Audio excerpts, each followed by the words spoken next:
Olá pessoal, sejam bem-vindos ao podcast do portal Crítica Desapiedada. Nesse mês, junho, estamos promovendo o seminário virtual Capitalismo, Luta de Classe e Experiências Revolucionárias. Nossos encontros têm acontecido todo sábado, às 15 horas, em nosso canal do YouTube. Esse seminário faz parte das atividades virtuais realizadas pelo portal visando a formação revolucionária nesse período de quarentena. O primeiro encontro foi ministrado no dia 6 de junho pelo professor e militante autogestionário Matheus Ório, com o tema A Teoria do Modo de Produção Capitalista em Karl Marx. Bom, Matheus é professor de História pela Universidade Estadual de Goiás, doutor em Sociologia pela UFG, Federal de Goiás, e militante do movimento autogestionário, Movald. A palestra também foi gravada em formato de vídeo, caso tenha interesse por assistir nesse formato. Para mais informações sobre novas atividades e material para estudo marxista, acesse criticadesapiedada.com.br. É isso, pessoal. Bons estudos.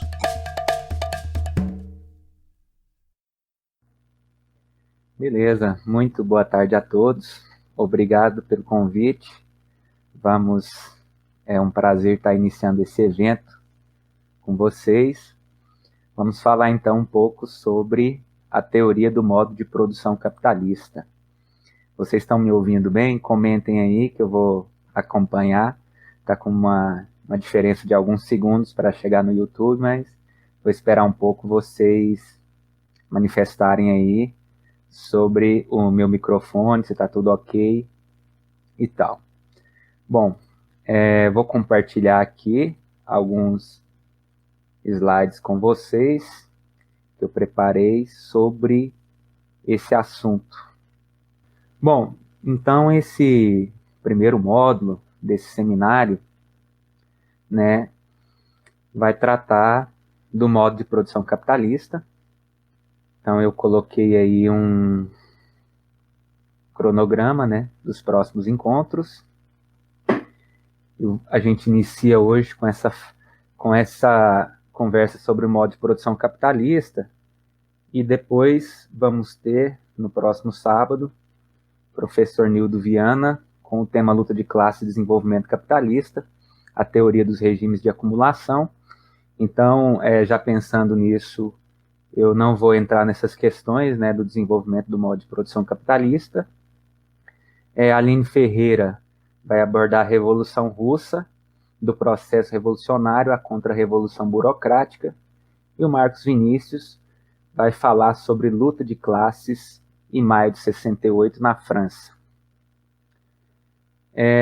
Então, esse nosso evento tem como tema capitalismo e luta de classes, né?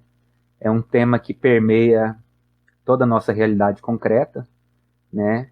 Uma das coisas que eu vou falar no início é sobre o modo de produção enquanto determinação fundamental, né?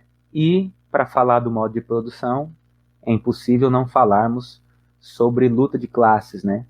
Então, a luta de classes é um fenômeno que vai permear toda a nossa discussão de hoje, até porque a produção capitalista se baseia na relação capital, que é a relação entre burguesia e proletariado, ou seja, duas classes sociais que estão constantemente, permanentemente em conflito, em luta.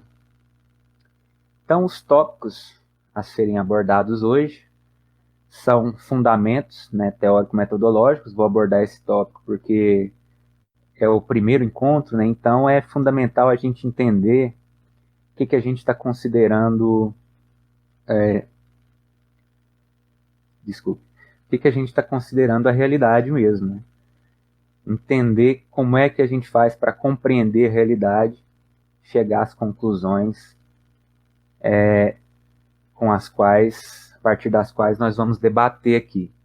O processo de produção em geral, entendendo isso como a produção dos seres humanos, né, que permeia a manutenção da vida dos seres humanos, para depois a gente especificar mais para o processo de produção propriamente capitalista, né, considerando que os seres humanos passaram por um processo, né, até desenvolver historicamente o modo de produção capitalista.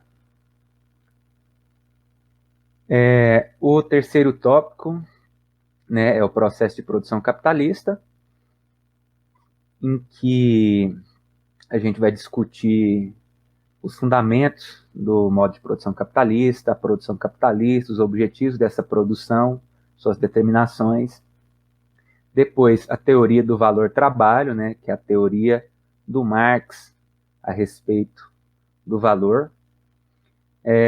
A repartição do mais-valor e o movimento do capital em geral e a reprodução ampliada. Eu considerei como fundamental esses 3 primeiros pontos. Então, os 2 últimos pontos, que são bastante complexos também, eu vou passar bem mais rápido sobre eles, mas são pontos também importantes dentro da discussão do Marx sobre a teoria do modo de produção capitalista.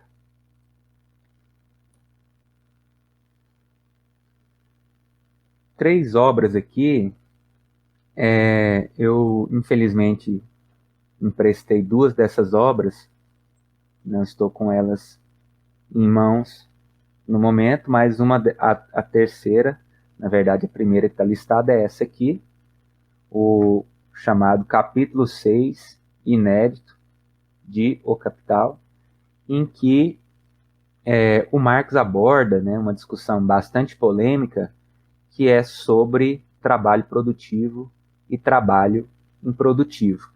As outras 2 obras são obras sobre métodos, né, para você entender a teoria do Marx, né, materialismo histórico, e entender o método do Marx, o método dialético específico do Marx, né, diferente de outros métodos chamados dialéticos por outros autores. Então, a obra Para a Crítica da Economia Política e a obra A Ideologia Alemã, que o Marx escreveu junto com o Friedrich Engels. São obras assim, fundamentais para compreender a forma com que Marx chega às suas conclusões, a forma com que Marx percebe a realidade. E aí, o que vai, na verdade, fundamentar a discussão de hoje é a bibliografia básica, né, que é basicamente os 3 volumes do Capital. Né? Eu estou com a edição aqui da Boitempo, que, na verdade, eu não li por essa edição, eu li por essa edição que está citada aí, referenciada aí. São 5 volumes, né? São 5 livros dos 3 volumes do Capital do Marx. O volume 1 e o volume 3 divididos em 2, e o volume 2 em um tomo só. São edições esgotadas, né? E eu tive acesso a elas em PDF. Provavelmente serão disponibilizadas nesse curso, nesse seminário, mas caso não sejam disponibilizadas por questões de direitos autorais, você pesquisando, você consegue encontrar. Bom, então agora vamos, de fato, iniciar a nossa discussão. O método do Marx, né, entendo o método enquanto uma ferramenta, um instrumento para se compreender a realidade. Então, o método é uma forma utilizada para o pensador captar a realidade. Né? Se a gente for falar nos termos marxistas, reconstituir a realidade no pensamento. Então, o método é um recurso para reconstituir a realidade no pensamento. E o método do Marx é chamado de método dialético, né? A partir do qual a verdade, para você definir o que é verdade ou não, o que corresponde à realidade ou não, você precisa se referir à prática. Isso implica que a realidade, o concreto, é possível de ser compreendida pela consciência. Ao contrário de outros pensadores, Marx considera a realidade passível de ser compreendida. Então, se você pesquisar, se você investigar, você consegue compreender a realidade no processo de reconstituição da realidade no pensamento. Nesse sentido, os conceitos criados, os conceitos do método dialético, eles exprimem a realidade. Eles são a realidade. Então, se você fala modo de produção capitalista, é um conceito que remete a uma realidade e que está relacionado com outros conceitos. E por isso se constitui uma teoria. A teoria do Marx é o materialismo histórico, que é a teoria da história do Marx. É a teoria que o Marx desenvolve sobre a sociedade para entender a maneira como os seres humanos se desenvolvem socialmente, o materialismo histórico. Então a gente tem o método dialético, que é o recurso para entender a realidade. A partir do método dialético, Marx interpretou a realidade e explicou a realidade na forma de uma teoria que é o materialismo histórico. Então, para compreender a realidade a partir do método dialético, você parte do concreto, A realidade é o concreto e ela é uma síntese de múltiplas determinações, ela é uma unidade do diverso, ou seja, existem múltiplas determinações em que elas exprimem o que é a realidade. Para você entender a realidade, você precisa entender essas múltiplas determinações e as ligações entre essas múltiplas determinações, e assim é que você vai fazer com que o concreto dado, ou seja, aquilo que você observa inicialmente, sem investigar, a partir do processo de pesquisa e abstração, em que você vai descobrindo as especificidades dos elementos da realidade e vai relacionando esses elementos uns com os outros, você chega ao concreto pensado, que é quando você reconstitui os elementos da realidade na forma de conceitos que exprimem essa realidade e conceitos que estão relacionados uns com os outros. Então você reconstitui essa realidade no pensamento.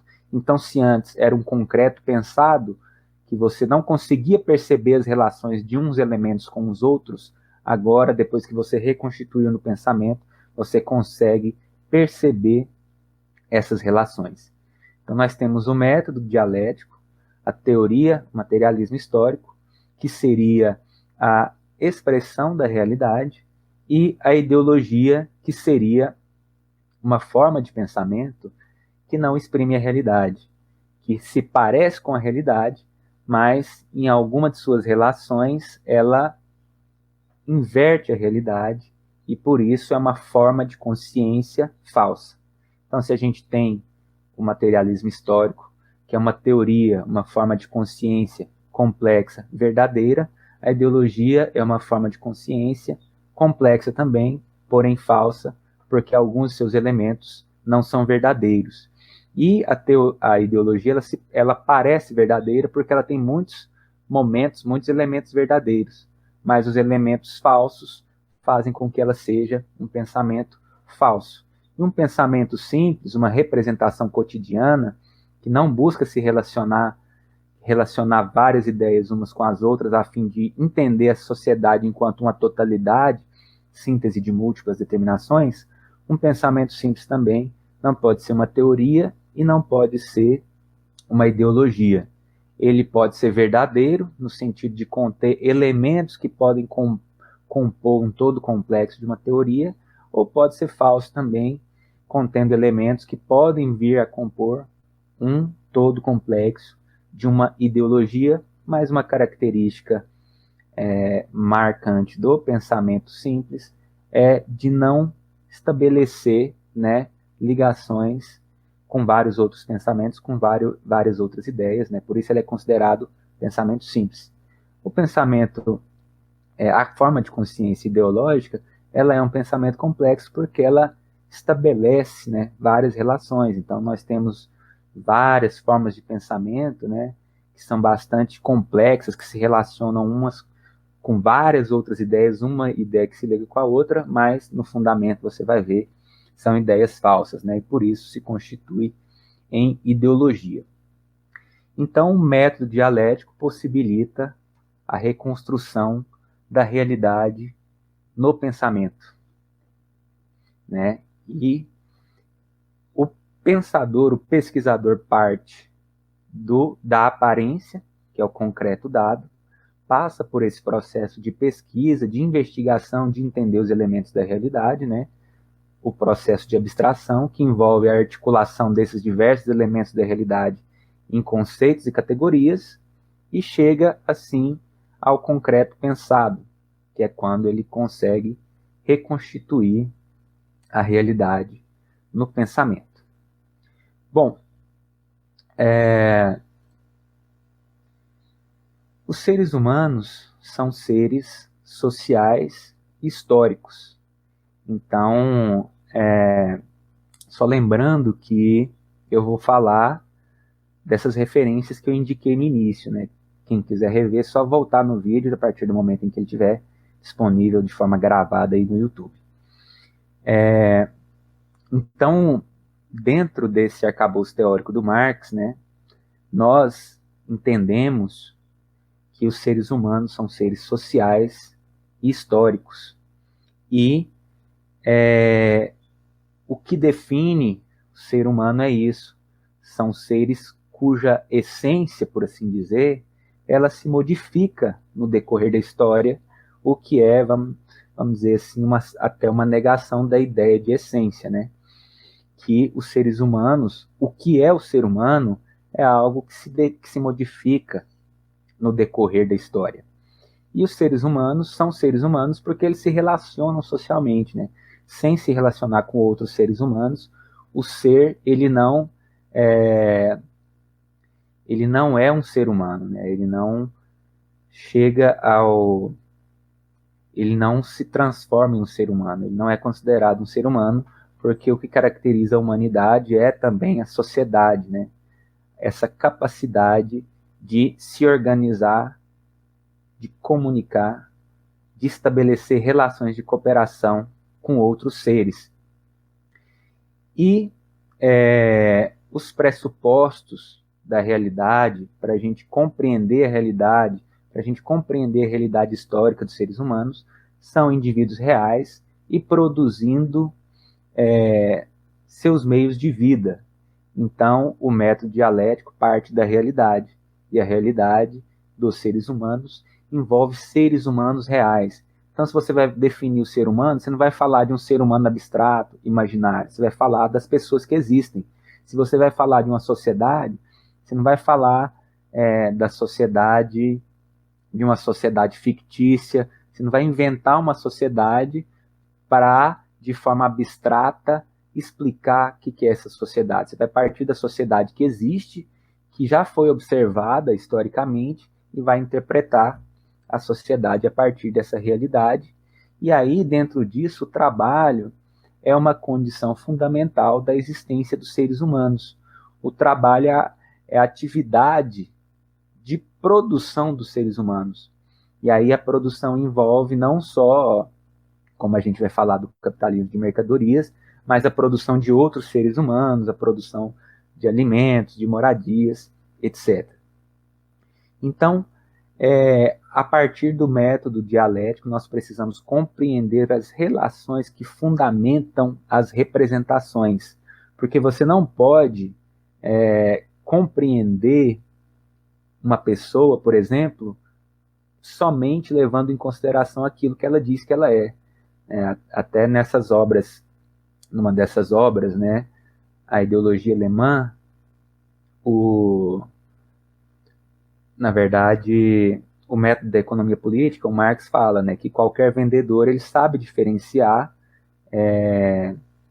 o que um cliente fala daquilo que ele realmente é na ideologia alemã mesmo, que é quando ele critica que os filósofos não fazem essa diferenciação porque eles interpretavam o momento histórico a partir daquilo que outros filósofos diziam. Ou seja, uma coisa é o que as pessoas dizem, o que elas representam, e outra coisa é a realidade. É claro que essas representações podem estar corretas, mas para isso você precisa passar por um processo de investigação da realidade. E aí, o modo de produção dos seres humanos é a forma como os seres humanos vivem, né? É o modo de vida dos seres humanos, é o modo como eles produzem e reproduzem a sua existência material. Então, para existir, o ser humano precisa comer, precisa se abrigar e precisa se reproduzir enquanto ser humano, né? Criar outros seres humanos. Então, não adianta você achar que o homem, o ser humano é ideal, a definição de ser humano. Não, o que Marx está colocando, que o método dialético implica a gente pensar em homens de verdade, concretos, seres humanos, homens e mulheres que existem de verdade. Então, o ser, o que é o ser, né? Esse debate filosófico fala muito do ser enquanto algo abstrato, principalmente dentro da dicotomia sujeito e objeto. O sujeito do conhecimento, né? O ser seria o sujeito do conhecimento e o objeto seria o objeto do conhecimento, sendo que para o método dialético existe uma unidade, não existe essa separação sujeito e objeto, mas sim a unidade entre ser e consciência. A consciência ela não sai para fora da pessoa, né? A consciência é a pessoa que vive e tem relações concretas e a partir dessas relações concretas ela compreende a realidade à volta dela. Então, por isso que você precisa entender os fundamentos, as relações que fundamentam as representações. Porque se uma pessoa faz uma afirmação, aquela afirmação pode partir de interesses dela. Se é um capitalista, por exemplo, ela pode fazer a afirmação de que é melhor não existirem direitos trabalhistas, porque assim a economia vai prosperar e os lucros poderão ser divididos para todos. Mas aí você vai investigar, né, essa representação desse indivíduo concreto capitalista e vai perceber que essa representação parte justamente das relações concretas dele, ou seja, ele enquanto capitalista, ele vive e percebe que não ter direitos trabalhistas é bom para ele. Então ele defende essa representação, ele tem essa representação. Então o ser é uma pessoa de verdade, concreta, que vive de verdade, se relaciona com outras pessoas em uma sociedade também concreta, né? Não é numa sociedade imaginária. E aí o Marx critica os empiristas, né, que colocam a história como se fosse uma sucessão de fatos, né? Aconteceu isso, a guerra, depois da guerra teve o processo de reconstrução dos países devastados e tal, sem investigar os interesses por trás desses fatos, né, vamos dizer assim. E critica também os idealistas, a partir dos quais a realidade seria uma sucessão de ideias, né? E aí o Marx critica isso no contexto de uma ideia de comunismo. Então, eu estudo a sociedade capitalista e falo assim, não, o comunismo é melhor por isso, por isso, por isso. Eu provei que o comunismo é melhor com vários argumentos. Então, o comunismo é melhor. Então, plim, a partir de amanhã vamos implementar o comunismo. Então, a crítica aos idealistas é isso, que não, a questão não é você mudar um esquema de pensamento, você entender as ideias equivocadas e explicar as ideias corretas. A questão é entender a realidade para transformar essa realidade. E aí, dentro do método dialético, a sociedade é entendida como uma totalidade. E aí, em meio a isso, está explícita a crítica à causalidade, a ideia de causalidade, de que um fenômeno ele é resultado de uma causa única, né? Ou seja, qual foi a causa da morte de uma pessoa. Um carro passou por cima dela. Isso é um exemplo de causalidade. E também critica os funcionalistas, que entendem a sociedade enquanto cada elemento dessa sociedade tem uma função para reproduzi-la. Cada elemento da sociedade tem uma função específica para reproduzir a sociedade. Então, se eu for pegar esse exemplo de causalidade, que o indivíduo morreu atropelado, ele morreu atropelado, a causa da morte dele foi esse atropelamento. Mas você pode refletir, por que ele foi atropelado?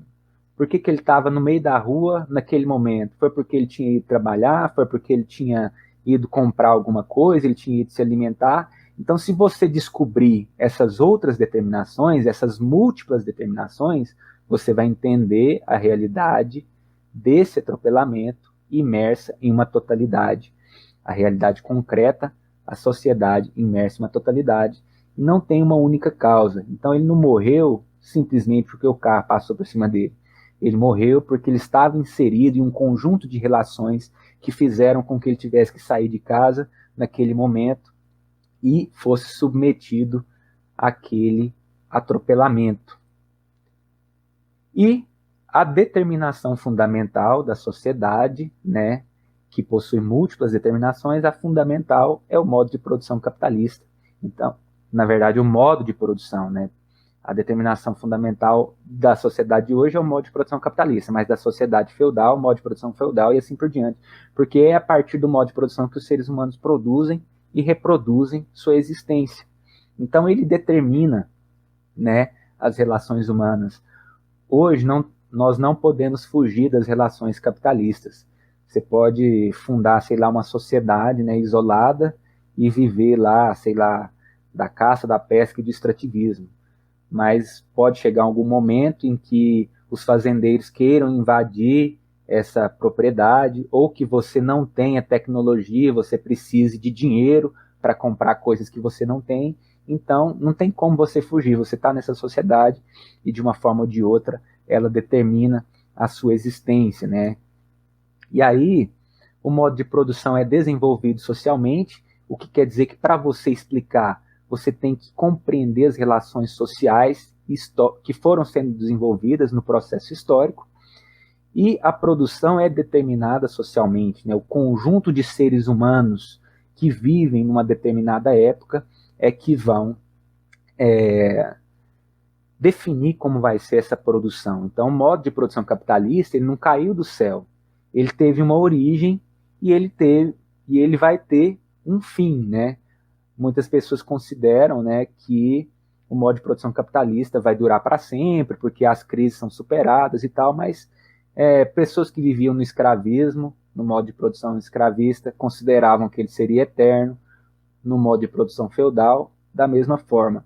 Se for comparar com outros modos de produção, o capitalismo já passou por diversos problemas e não é tão antigo assim, né? Na verdade, a tendência é que ele dure menos. Então, até uma pessoa comentou aí, se alguém quiser comentar se o som estiver ruim, se estiver tudo ok, beleza. Mas se estiver ruim, vocês avisam aí. Uma pessoa até comentou aí a naturalização, porque a gente vive nessa sociedade, a gente nasceu, as coisas já estavam todas aqui, o capitalismo já estava aqui. Então a impressão que a gente tem nessa forma de representação cotidiana, que não faz ligação com várias outras ideias, não consegue enxergar para além disso, né, para além do processo histórico de desenvolvimento da sociedade capitalista. E aí esse terceiro item aí, sociedade determinada, é simplesmente a ideia que eu quero reafirmar de que, a partir do método dialético, você entende uma determinada sociedade, você não vai buscar entender uma sociedade imaginária, ou você vai, eu vou imaginar como é que é a sociedade pós-capitalista, porque aí eu vou interpretar a sociedade capitalista a partir dela. Não, você vai, no caso, entender uma determinada sociedade, que a gente vai falar mais especificamente aqui hoje, é a sociedade capitalista, que é a sociedade atual, e é a partir dela que nós vamos tentar entender a sociedade, e ela apresenta tendências, né, para a sua destruição.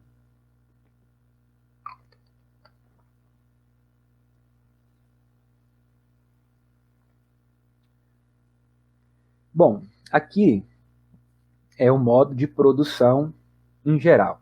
Eu vou falar um pouco sobre produção, consumo, distribuição e troca, que são 4 diferentes momentos de uma mesma unidade, que é o metabolismo do ser humano com a natureza. Esse metabolismo, essa manutenção do ser humano, a manutenção da sua relação com a natureza, é um processo que envolve produção e consumo. Então, o indivíduo que quer consumir, ele precisa produzir, né? E ele vai consumir aquilo que ele produziu, né? Nem que essa produção seja extrair, né, um alimento da natureza, né? Isso requer um trabalho, um deslocamento, né? Produção e consumo, entre elas a distribuição, né? Se os indivíduos produzem, se há divisão do trabalho, precisa distribuir essa produção para que ela chegue para outros indivíduos que vão consumir. A produção e a distribuição se determinam. Então, se os seres humanos vão produzir determinada quantidade de bens para distribuir, eles vão produzir mais. Ou se produzir uma quantidade foi suficiente para suprir as suas necessidades e sobrou, pode então ser distribuído. E a troca, ela é compreendida pela produção, né? Ou você vai trocar porque sobrou, ou você vai produzir mais para poder trocar.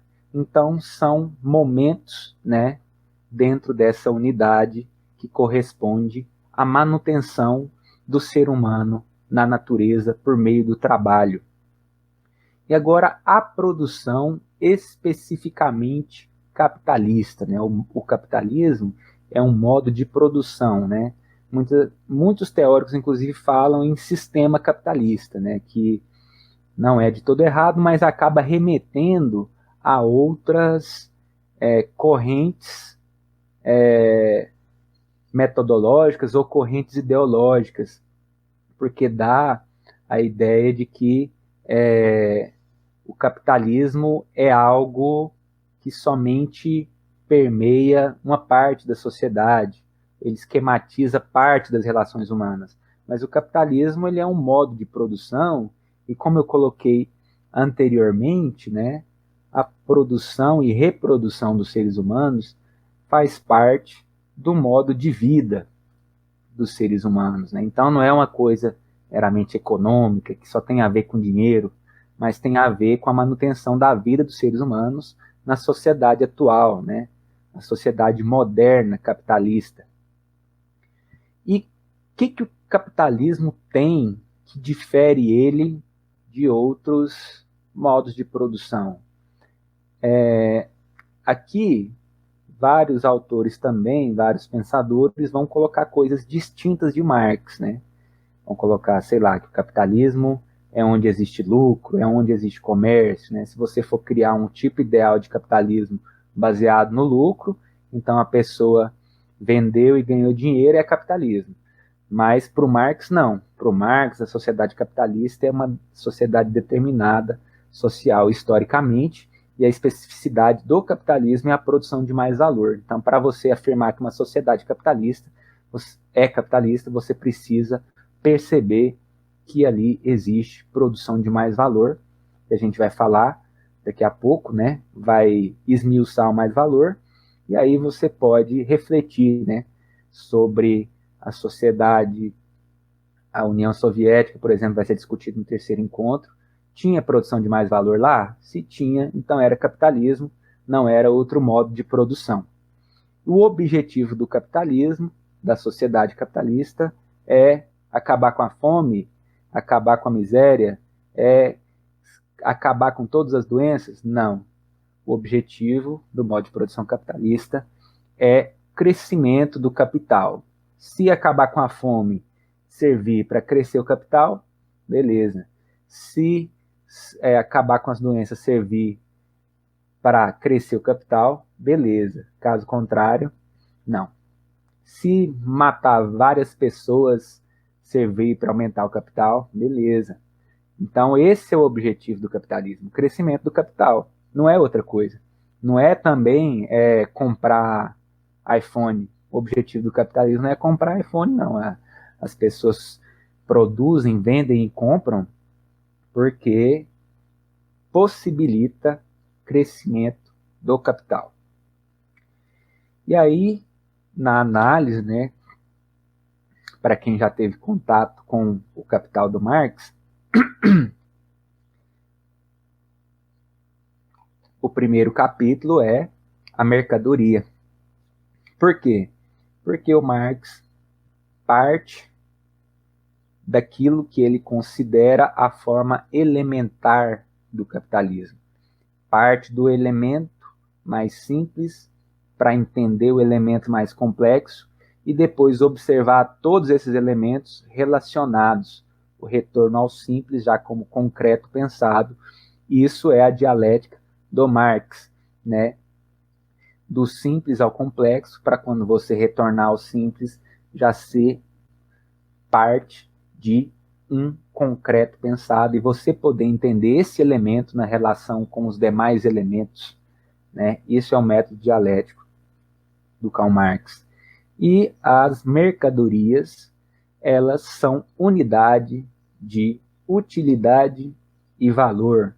Para ser mercadoria tem que ser algo útil e tem que ter um valor. Precisa ser algo útil, porque se não for útil, ninguém vai comprar.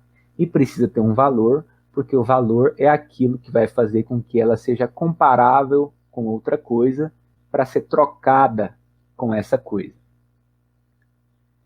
Bom, o trabalho, né? Estamos aqui falando especificamente do modo de produção capitalista.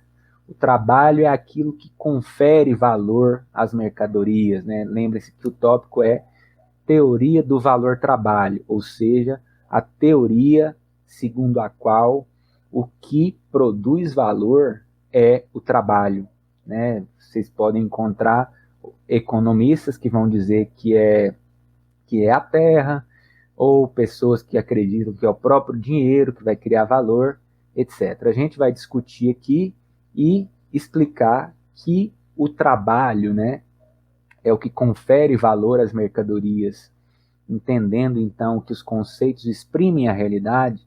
Na realidade, o trabalho enquanto atividade do metabolismo do ser humano com a natureza, ele dá valor às mercadorias capitalistas. Então, se tem uma mercadoria trabalhada, ela tem valor. Se ela for mais trabalhada, ela vai ter mais valor. E é um trabalho social médio, né? Se você produz uma camiseta e leva 2 dias para produzir, não quer dizer que sua camiseta vai valer mais do que outra camiseta que foi produzida em 50 minutos.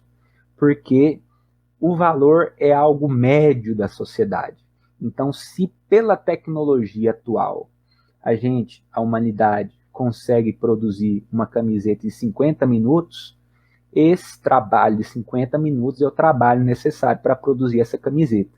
Se você fizer a camiseta em 1 hora, você desperdiçou 10 minutos de trabalho. Aí você vai ter que rever as máquinas que você está utilizando, a tecnologia que você está utilizando, ou se você trabalhou de forma vagarosa, porque aí você vai ter perdido 10 minutos de trabalho que vai te dar prejuízo, né, caso você seja um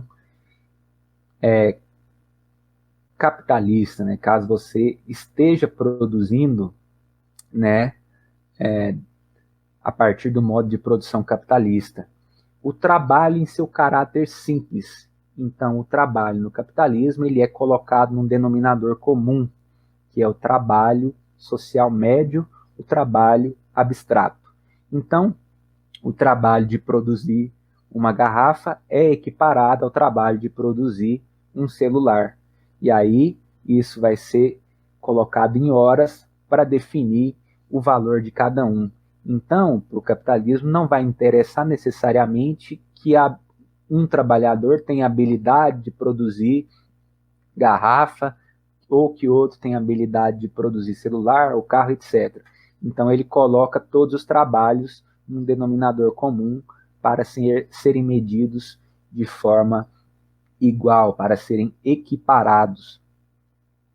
E a produção é determinada, né, pelo tempo. Então, o que vai definir o valor de uma mercadoria é o tempo de trabalho necessário que foi empregado na sua produção. O capitalismo, ele é uma forma de produzir, mas não é a única. Então, você está na sua casa, você pode cortar madeira e produzir uma mesa. Então, isso não é uma produção capitalista, porque você não produziu mais valor, você não empregou proletários para produzir, você mesmo produziu e fez e tal. Só que o capitalismo suplanta as demais formas de produção. Ou seja, vamos supor que você quer produzir tudo que você consome. Você vai começar a produzir, você vai ver que não dá tempo de produzir tudo. Então, uma hora ou outra, você vai ter que comprar alguma coisa. Para comprar, você vai ter que arrumar um emprego e por aí vai. E assim o capitalismo vai passando por cima de tudo, né? Como vocês bem sabem, né?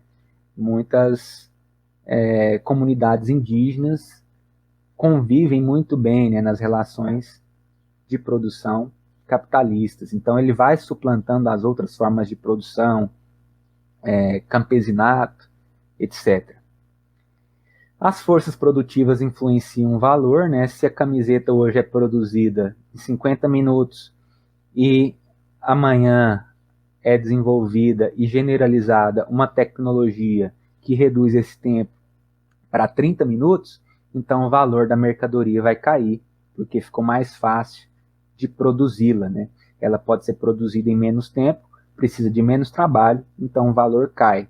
Por outro lado, se tem um ano que o clima foi muito ruim para a uva, por exemplo, isso vai ser determinante no preço do vinho, porque o tempo de trabalho necessário para produzir uma garrafa acaba ficando mais caro por causa desse problema com a safra da uva, né?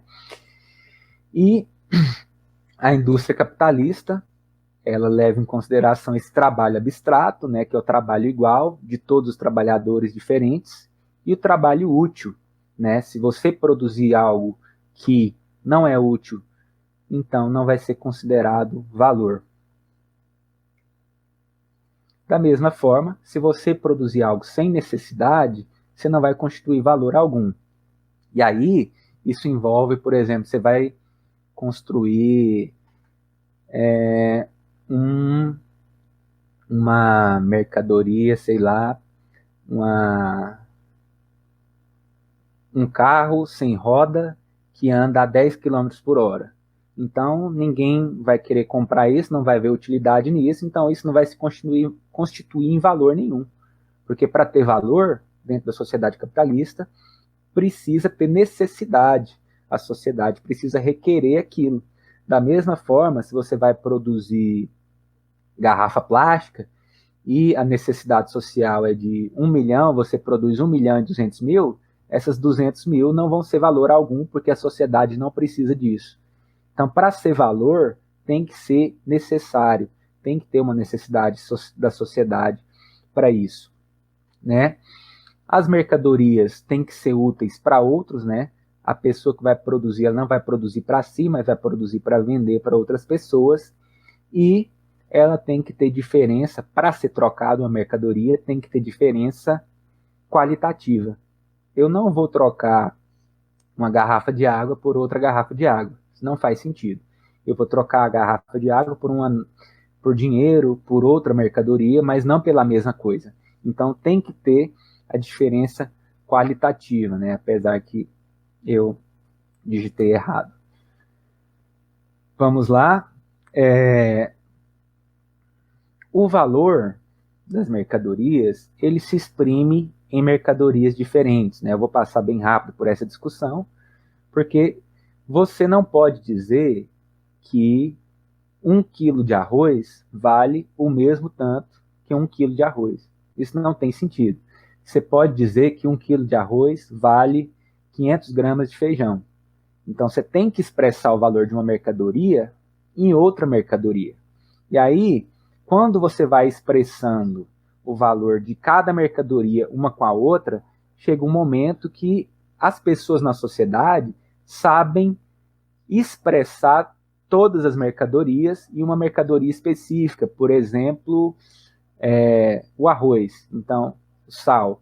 Então, isso aqui vale 1 quilo de sal, essa garrafinha vale 2 quilos de sal, um carro vale 10 toneladas de sal e por aí vai. E, historicamente, o ouro e a prata assumiram, até pela sua durabilidade, né, o papel de ser uma mercadoria para equivaler às outras, para expressar o valor das outras. Né? Então, é aí que se desenvolve o dinheiro, quando uma mercadoria se torna equivalente geral de todas as outras e a sociedade entende que pode trocar a sua mercadoria por dinheiro, que vai conseguir pegar esse dinheiro e trocar por uma mercadoria diferente. O valor não é algo empírico, você não vai falar assim, essa garrafinha ela vale 2 horas de trabalho. Não, o valor é algo dinâmico. Você precisa entender as relações sociais para entender e explicar o valor. Se você colocar uma lista com os preços de todas as mercadorias, não por isso você vai entender, né, o que é o valor. Bom, formação de valor e valorização. No capitalismo, o processo de trabalho é um processo de valorização. O trabalho define o ser humano enquanto ser humano. E aí o Marx coloca o exemplo de que o pior arquiteto se diferencia da abelha porque o arquiteto planeja de início como vai ser feita a casa, a máquina, etc. Então, o ser humano, ele planeja aquilo que depois ele vai efetivar na prática. Ele concebe primeiro na consciência, depois efetiva na prática. Então, se ele planejou fazer uma colmeia, mesmo que seja equivocada, ele vai planejar aquilo antes de executar, diferentemente da abelha, que faz isso por instinto, né? E aí o trabalho do ser humano ele tem uma finalidade. O ser humano vai fazer alguma coisa para chegar a um fim. Tem os objetos e os meios de trabalho para chegar a essa finalidade planejada no início. Os meios de produção são os elementos empregados para se produzir um produto. Se a gente falar numa máquina de costura de uma camiseta, se a gente tem uma fábrica de máquina de costura, essa máquina de costura é o resultado de um processo de trabalho. Mas agora, se a gente for falar da fábrica de camisetas, a máquina de costura é uma condição do processo de trabalho. Aí o consumo individual seria o indivíduo que veste uma camiseta, enquanto que o consumo produtivo seria uma fábrica que pega a camiseta, junta com tinta, com máquina de prensa, de silk e faz uma camiseta estampada. Então, é um produto que já é trabalhado, que é a camiseta, e ele recebe mais trabalho. Então, essa camiseta, juntamente com essa tinta, são consumidas para se chegar a um produto mais trabalhado. Então, é um consumo produtivo.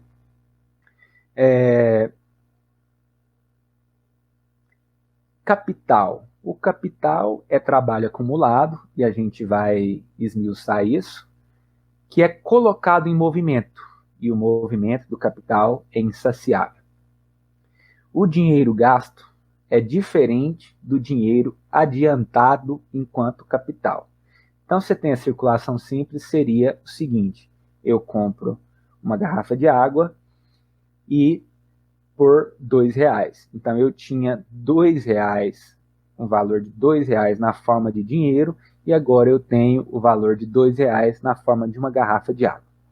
Agora, o dinheiro como capital tem que ter uma diferença quantitativa. Eu tinha R$2, investi esses R$2 na produção de garrafa plástica. E aí passou pelo processo de produção, no final eu recebi de volta R$ 2,02. Então no início eu tinha R$ 2 e no final eu tinha R$ 2,02.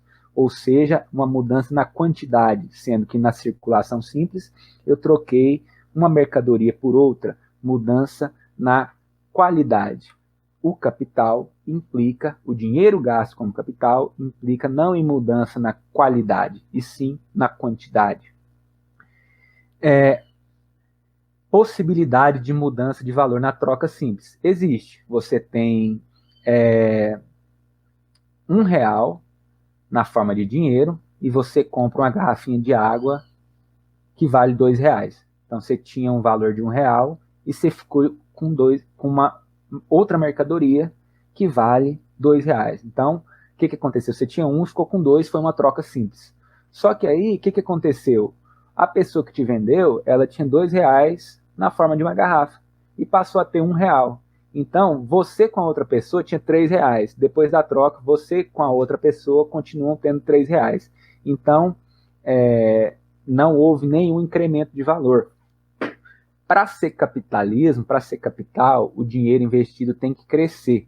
E na medida que esse dinheiro cresce, o investidor se torna o capitalista. Então você pergunta, eu sou capitalista? Aí eu te respondo, você investiu seu dinheiro e empregou pessoas para produzir e obteve um retorno, um incremento desse dinheiro? Não, então você não é capitalista.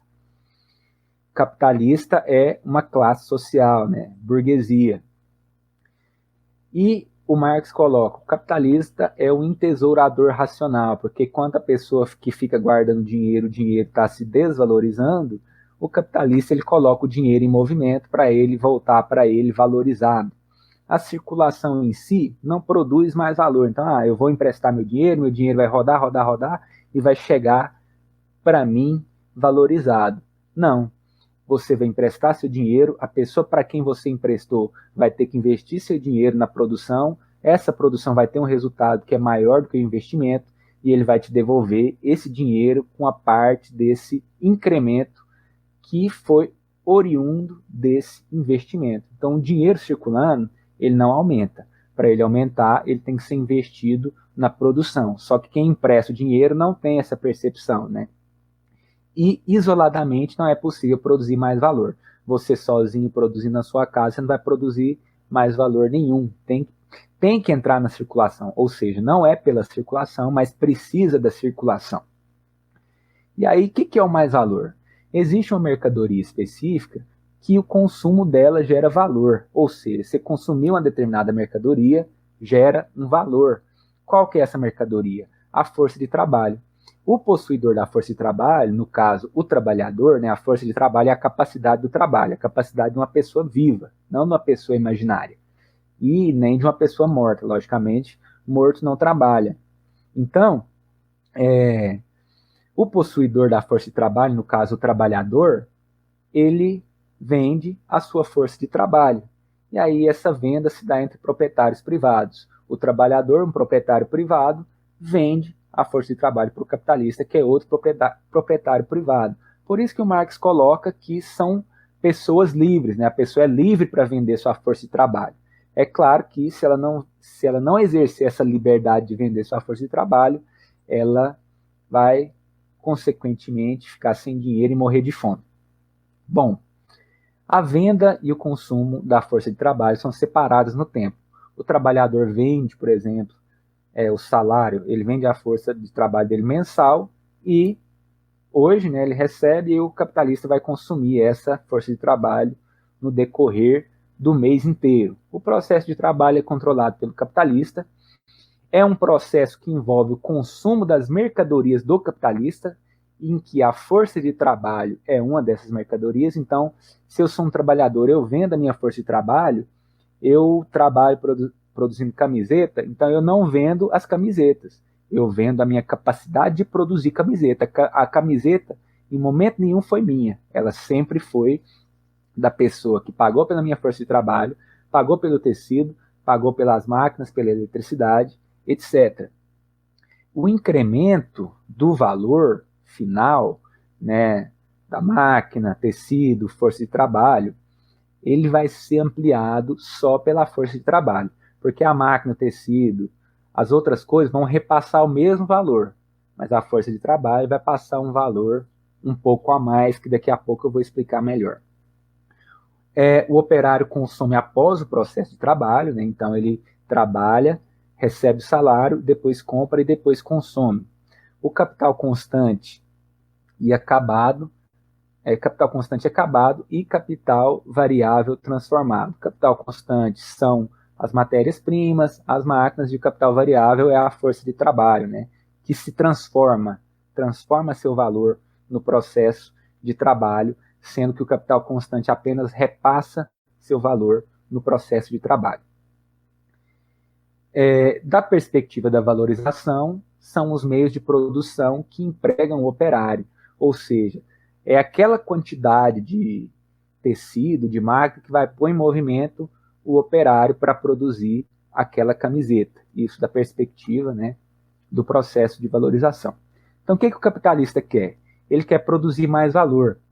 Então, para isso, ele precisa calcular tudo que ele vai gastar. E apenas o necessário entra na conta, que nem eu falei. Se gastar 10 minutos a mais para produzir a camiseta, vai estar desperdiçando trabalho e com isso vai ter prejuízo. E os trabalhadores precisam de intensidade. Se o trabalhador trabalha mais devagar, o capitalista está perdendo dinheiro, porque ele quer usar a força de trabalho na sua intensidade social média, né? Que é a intensidade máxima que cada indivíduo saudável consegue impor no seu trabalho. Agora, para vocês entenderem o que é o mais valor, eu coloco esse exemplo aí. Vocês podem ver. Quem quiser, pega uma calculadora aí para fazer as contas, né? Então, o exemplo aqui é uma produção capitalista de cadeiras. Então, o trabalhador, por exemplo, um trabalhador monta 20 cadeiras por dia, né? Ele monta porque é o trabalho final da montagem de cadeiras, entendendo que a indústria de cadeiras, ela tem outros elementos, né? A madeira, a eletricidade, a indústria que produziu a serra, tudo isso vai agregar valor ao valor final da cadeira, mas a gente está falando dessa produção final, que é a montagem da cadeira. Então, o trabalhador consegue montar, né, um trabalhador médio, trabalhando com a intensidade social média, né, ele monta 20 cadeiras em um dia nessa indústria desse exemplo que eu estou colocando para nós entendermos melhor o mais valor.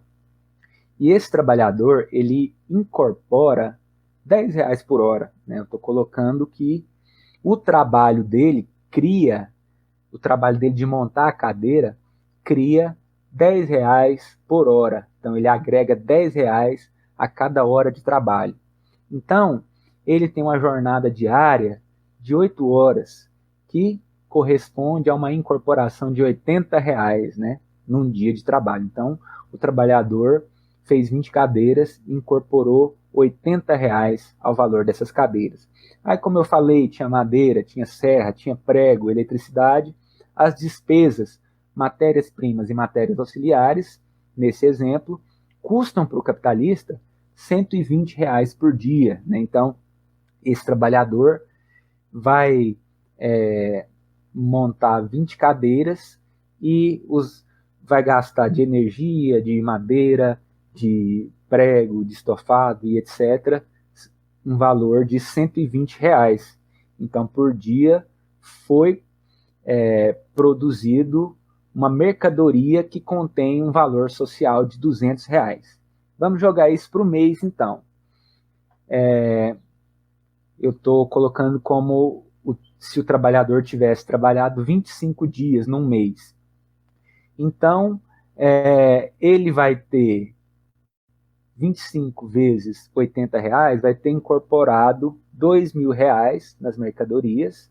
Os meios de produção, 25 dias vezes R$120, vão ter repassado para as mercadorias R$3.000.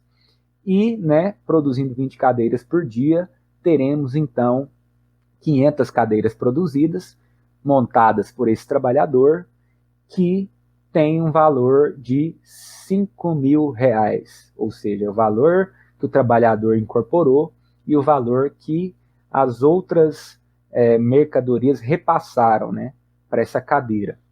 Então, R$ 5.000 o valor total dessas 500 cadeiras produzidas por esse trabalhador em um mês. A mágica aconteceu, dinheiro se transformou em capital.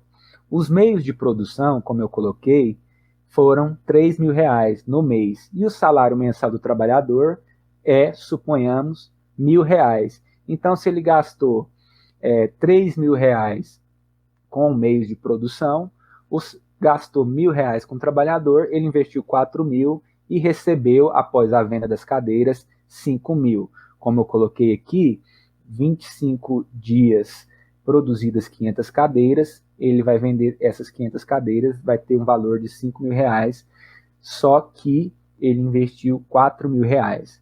Não aumentou o preço, não falou assim, eu sou capitalista, então eu mereço vender a mercadoria mais cara para compensar meu investimento. Não, tudo foi vendido pelo seu valor normal.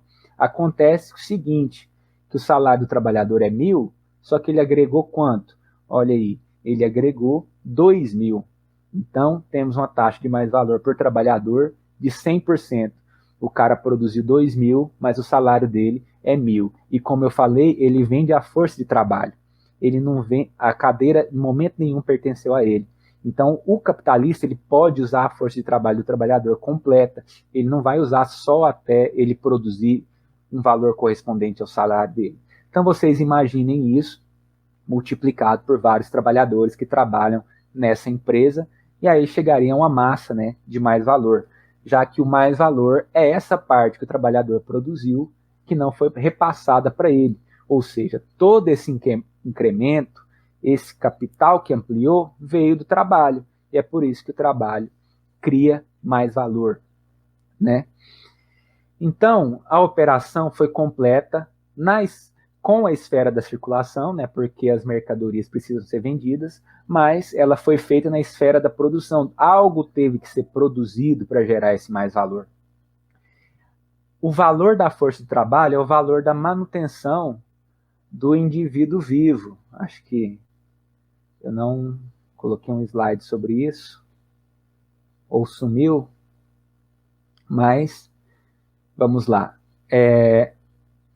A manutenção do ser humano vivo, né? O valor do salário é o valor da manutenção do ser humano vivo e de sua família. Só que esse valor do salário é diferente do valor que ele pode gerar. Se o valor é R$ 1.000, o trabalhador pode produzir muito mais que R$ 1.000 para o capitalista por mês. Então o trabalhador não trabalha apenas para se pagar, né, como alguns dizem aí, mas ele trabalha o tempo todo. Então, o processo de formação de valor, ou seja, de criação de mercadorias, de valores por meio do trabalho, e o processo de valorização se diferem por uma questão de tempo. Se o trabalhador trabalhasse 4 horas, ele produziria no final do mês R$ 1.000, que corresponderia ao salário dele.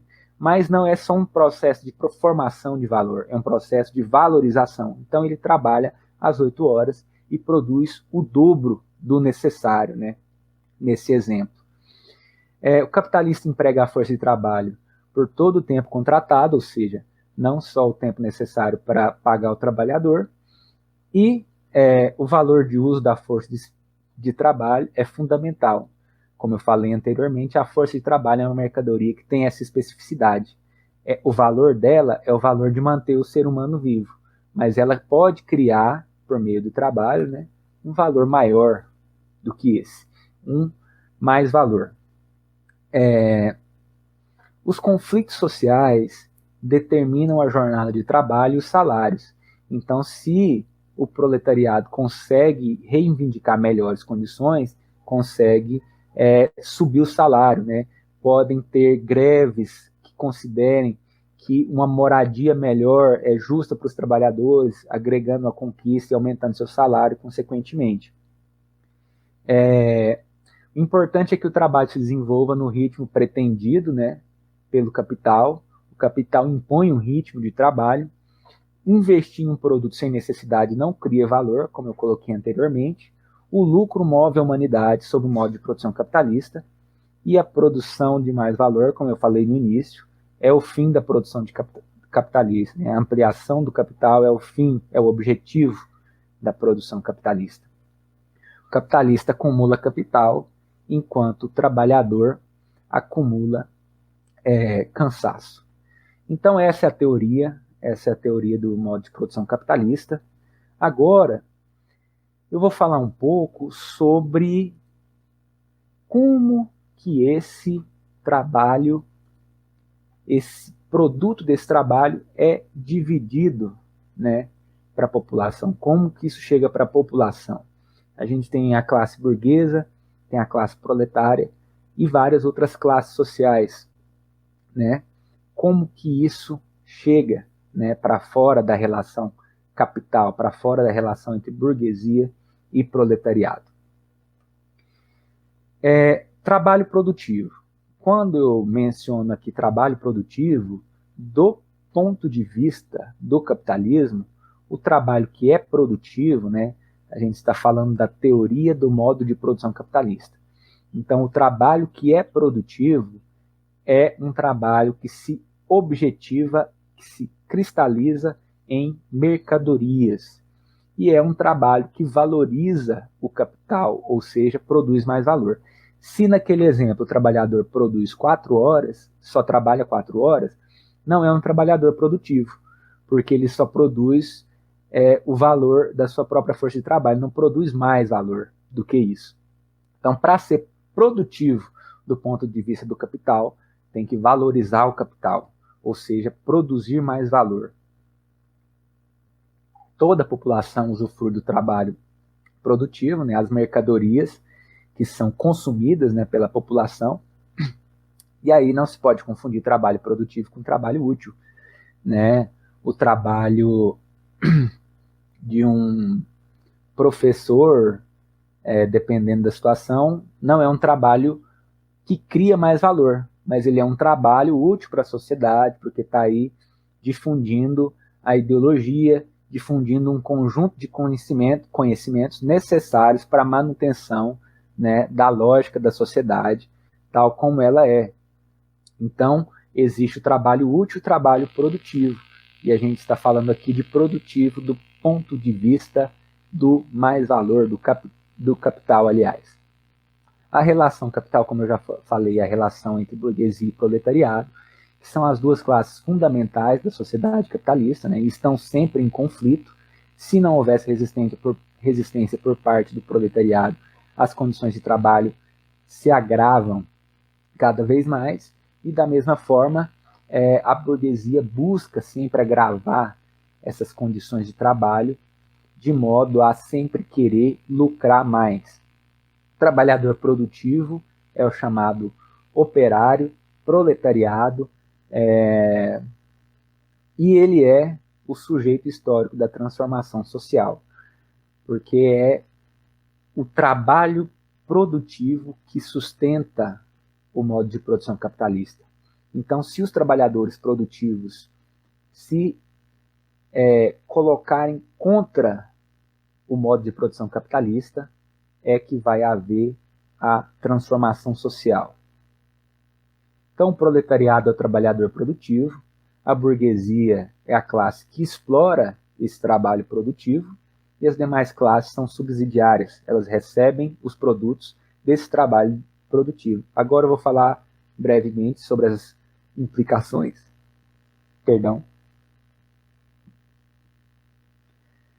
Vou falar brevemente sobre as implicações disso. Emprestador de dinheiro, ele vai lucrar pelo retorno ao emprestador de forma valorizada, o dinheiro emprestado se converte em capital. Então, se o cara empresta um dinheiro e ele volta valorizado, esse dinheiro é, então, capital. Né? Para ser capital, como eu falei lá no início, tem que ter mudança quantitativa. Emprestar dinheiro não cria valor, também já falei sobre isso. Se você emprestar o dinheiro, girar por si só, não vai criar valor. Alguém tem que investir esse dinheiro na produção para gerar mais valor e parte desse mais valor retornar a quem emprestou. Né? Tempo é dinheiro. Então, se eu te empresto um dinheiro, você tem que produzir alguma coisa com esse dinheiro para depois você me pagar com juros. Se você não produzir, meu amigo, sinto muito.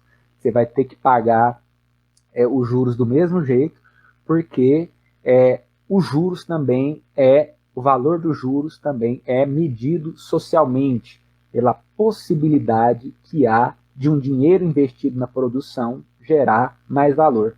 Então o cara ampliou o dinheiro, não ampliou, tomou emprestado, tem que pagar juros. Uma quantidade de dinheiro entra na circulação de maneira produtiva. No caso, entra na produção, né, para ampliar esse dinheiro por meio do mais valor, que é o processo que eu já exemplifiquei. Dinheiro gera mais dinheiro. Eu vou investir na bolsa de valores, vou investir R$1.000 e no final vou pegar 1.100. O meu dinheiro gerou mais dinheiro. Não, meu amigo, na verdade, o dinheiro investido na bolsa de valores, alguma empresa pegou esse dinheiro, investiu na produção, explorou trabalhadores, obteve mais valor e repassou para o investidor esse dinheiro acrescido desse mais valor, de parte desse mais valor. O capital a juros, né, quem empresta dinheiro e recebe valorizado, e o capital comercial, quem compra mercadoria para revender, são submetidos ao capital industrial, que é quem produz mercadorias nas indústrias. Primeiro pelo Estado, depois pelo sistema de crédito, por fim todo o mais valor é colocado à disposição dos capitalistas industriais. Como eu falei, você empresta o dinheiro, chega numa grande companhia que vai fazer um processo de trabalho, gerar mais valor e repassar parte desse mais valor para você que emprestou o dinheiro. Outro elemento é que a terra não pode gerar valor. O proprietário da terra extrai parte do mais valor do capitalista sob a forma de renda. Então, o capitalista industrial vai pagar uma parte do mais valor obtido da exploração do trabalho para o capitalista proprietário de terra, porque o que gera valor é o trabalho. Então, o resultado da produção, o capitalista paga o salário dos trabalhadores, ele paga uma parte para o capitalista monetário, né, que é quem emprestou o dinheiro, o capital inicial, e pega uma parte para sua própria renda, consumir, comprar roupas, comidas, abrigo, etc. O movimento do capital. Dinheiro e mercadoria são capital em potência, né? Como eu falei, para o dinheiro se tornar capital, ele tem que ser investido para obter um incremento. O capitalismo ele não envolve só produção, como também reprodução. Toda a população usufrui do trabalho do proletariado, né? Como eu falei brevemente sobre a repartição do mais-valor. Serviços, por exemplo, não valoriza o capital. Se tiver um país que só investe em serviço de limpeza, de transporte e de não sei mais o que, eles não vão estar produzindo novas mercadorias. É claro que se a gente for estudar especificamente o setor de serviço, você vai ver, é um serviço de limpeza, mas juntamente vendendo um produto de limpeza, vendendo uma máquina de limpeza. Então, sempre vai ter mercadorias ali imbricadas nesses serviços, né? O movimento característico do capital é o investimento inicial, valorização pelo trabalho vivo, né, pela força de trabalho, e retorno ao proprietário desse capital com um incremento, né, um incremento quantitativo. E o proletariado, para ele romper com isso, ele precisa se autodeterminar, porque ele é submetido à lógica do capital.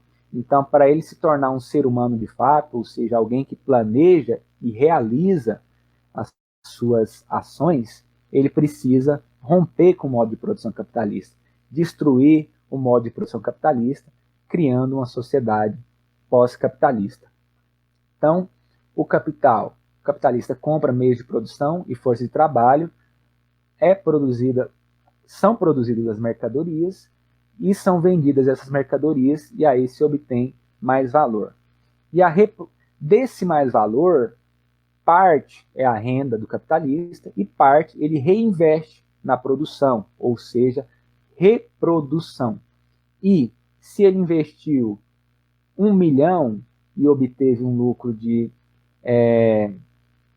100 mil, e a segunda produção ele vai investir para produzir mais, ele vai investir 1 milhão e 100 mil, ou seja, a acumulação, a transformação de parte do produto de novo em capital. Então seria a reprodução ampliada do capital. Ele produziu com 1 milhão, na próxima vai produzir com 1.100.000 e assim por diante. E a reprodução ampliada do capital é um imperativo. Se o capitalista não produzir cada vez mais e vender cada vez mais, ele vai ser engolido, né, pelas empresas concorrentes, né? Nesse momento de crise, a gente percebe muitas empresas menores sendo engolidas, enquanto empresas maiores se tornam ainda maiores. Já mencionei que a renda do capitalista se divide entre renda, né, para consumo próprio e o capital para ser reinvestido. O entesouramento ele faz parte, porque o capitalista precisa ter um capital armazenado para oscilações na produção, às vezes precisa investir mais, ou para produzir outro ciclo produtivo, né? Então precisa, o entesouramento faz parte. O tempo de produção, né, que o tempo de trabalho está dentro, né, do tempo total de produção, que é o tempo da mercadoria ser produzida, o tempo de circulação, o tempo da mercadoria ser vendida, juntos formam um tempo de rotação. Então vamos supor que a mercadoria demora 1 mês para ser produzida e 1 mês para ser vendida, o tempo de rotação seria de 2 meses. Então, se antes de 2 meses o capitalista quer ter retorno, se ele quer ter um retorno mensal, nesse exemplo que eu estou falando, ele vai ter que ter duas rotações, 2 capitais rotando, porque se vai demorar 2 meses para ele ter retorno todo mês, ele precisa ter 2 ciclos. Capital fixo seria vamos supor, o local físico da fábrica e as máquinas de grande porte, que passam um valor gradualmente, né? A máquina vai passando seu valor devagar para cada produto, enquanto o capital circulante, vamos supor, o tecido da camiseta, ele se transfere, ele incorpora na camiseta. O capital fixo mantém sua forma até a total depreciação, até a máquina estragar, ela vai passando gradualmente seu valor, enquanto que o tecido ele se incorpora no produto final. O capital fixo é adiantado de uma vez só e o capital circulante é reposto periodicamente. O capital fixo, uma máquina, dura muito, então, se o capitalista quiser uma máquina mais moderna, ele vai ter que refletir muito, porque ele vai ter que gastar mais, né, para modernizar e exige manutenção. O capitalismo ele tende a se expandir, né, conforme o tempo de produção é necessário investir em mais ciclos, né, como eu falei, se ele quiser ter mais retorno mais rápido, ele precisa investir em mais ciclos e necessita de uma reserva de capital para quando ele atingir, vamos supor que um ciclo necessita um investimento de 1 milhão, até ele obter 2 milhões, ele precisa reservar esse capital para investir em um segundo ciclo. Parte do capital só pode funcionar como capital produtivo se outra parte ficar fora da produção. Ou seja, enquanto parte do investimento está lá na fábrica, na produção, outra parte está lá na loja para ser vendida. Valor e preço, falar brevemente, né, já para concluir. Para o capitalista não faz diferença, né, se ele sabe o que é mais valor ou não. Sobre a lei da oferta e da procura. O valor de uma mercadoria ele não vai se alterar a despeito da produção. Ou seja, eu quero ser competitivo, então a maioria das fábricas vende um celular com essas especificações por R$500, eu vou vender por 250. Mas se você gasta R$400 para produzir, não adianta você jogar, você tirar o número de celulares disponíveis para gerar mais desejabilidade, não adianta. Se você vender um produto mais barato do que o valor, você vai tomar prejuízo. Então, a questão de ter mais oferta, ter mais procura, ela vai interferir no preço. Mas se você quiser reduzir o preço para abaixo do valor da mercadoria, mesmo jogando lá aquele monte de mercadoria para as pessoas comprarem, ou reduzindo para as pessoas quererem comprar mais, se quiser reduzir o preço para abaixo do valor, você vai tomar prejuízo. Não tem alternativa, né? Como eu mostrei no exemplo da cadeira, tudo foi pago no seu devido valor. e o valor é social. Então, se você comprou a madeira ontem por R$ 1.000 e hoje a madeira é R$ 500, sinto muito, mas sua cadeira vai estar valendo menos, né? E o dinheiro é expressão, eu digitei errado aqui, não é dinheiro, é preço. O preço é expressão monetária de valor, ou seja, se eu quero exprimir quanto vale uma coisa em dinheiro, é o preço. Então, se eu falo que essa água vale R$ 2, então a expressão monetária do valor do trabalho contido nessa garrafinha de água é R$ 2. Sobre o fluxo do dinheiro. Os capitalistas que lançam dinheiro na circulação. Então, se tivesse só duas classes, capitalista e proletariado, o proletariado ia devolver o dinheiro todo para os capitalistas. Tem capitalistas de meio de produção e capitalistas de meio de consumo. Então, capitalista que produz máquina, por exemplo, e capitalista que produz alimentos. Então, os trabalhadores, eles vão devolver o seu salário só para os capitalistas de meio de consumo. Enquanto que quem vai comprar os produtos dos capitalistas de meio de produção são os próprios capitalistas, assim como os meios de consumo de luxo, que vão ser consumidos somente por capitalistas e por outras classes privilegiadas. E aí, assim, essa questão do fluxo do dinheiro, assim como essas outras duas questões dentro desses últimos tópicos, né, vai ser, como eu falei, mais superficial, eu só vou passar. Então, chegando aqui no final, que é a reprodução ampliada, como eu falei, o capitalismo ele tem sempre que ampliar essa produção. A tendência do proletariado é continuar proletariado pela lógica da sociedade capitalista. Não tem como o proletariado ficar poupando dinheiro até virar capitalista, né? Isso não faz parte da lógica. A lógica, como eu falei, é o capitalista maior engolir o capitalista menor. É claro que existem exceções, né? Pessoas que conseguem se tornar capitalista, mas a norma social, a tendência é o proletariado continuar proletariado.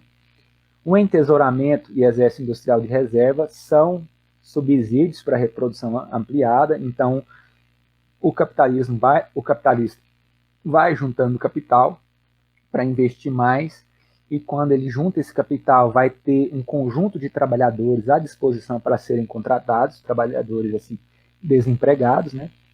O objetivo da produção capitalista é a acumulação, né? O objetivo da produção capitalista não é o capitalista trocar de carro 2 vezes por ano, não é comprar terno bonito e tal, é acumular cada vez mais.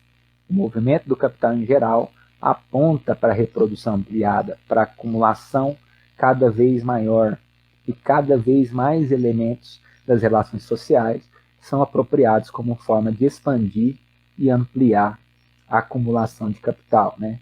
Elementos das relações sociais, incluindo o próprio lazer, que é um dos elementos que eu, enquanto sociólogo, pesquiso especificamente.